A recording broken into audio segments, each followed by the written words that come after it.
Tommen, Joffrey, and Myrcella aren't just the illegitimate children of Jaime Lannister, but different aspects of Jaime himself.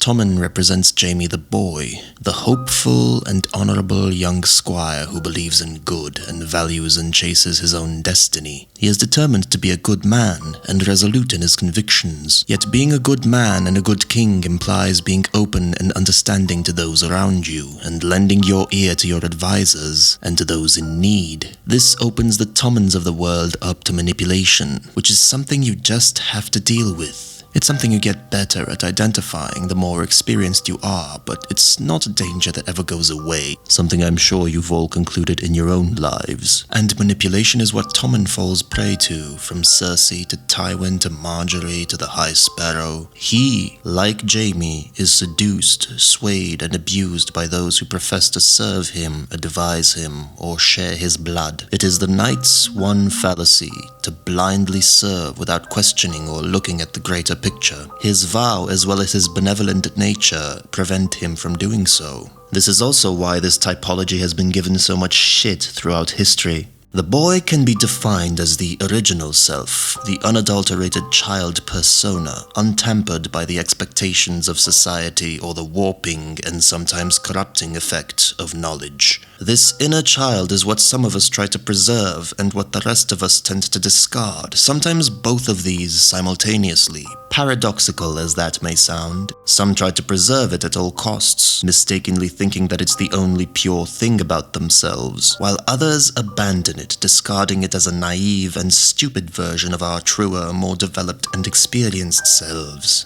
And of course, both of these narrow views are wrong, for neither can account for the full complexity of being, of the self. And both Tommen and a youthful Jaime fall prey to this.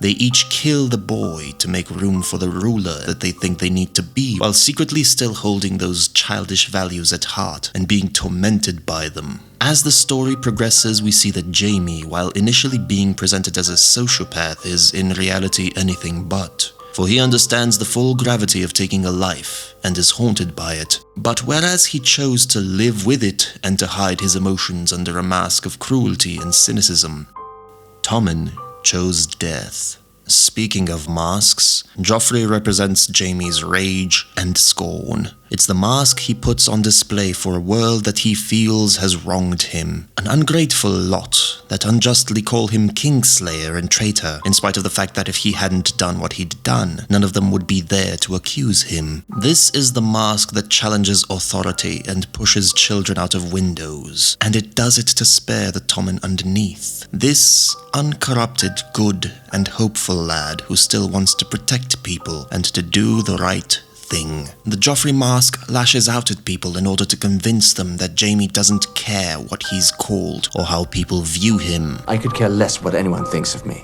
Yeah, well, that's what you want people to think of you. And it does it to keep them from reaching the vulnerable child within. When you hear them whispering Kingslayer behind your back, doesn't it bother you? Of course it bothers me. As for Myrcella, I've thought of this one for a while longer than the other two, as it wasn't immediately obvious what she represents, until I remembered this scene. Her reaction to Jaime revealing that he's her biological father made me realize which side of Jaime I had missed.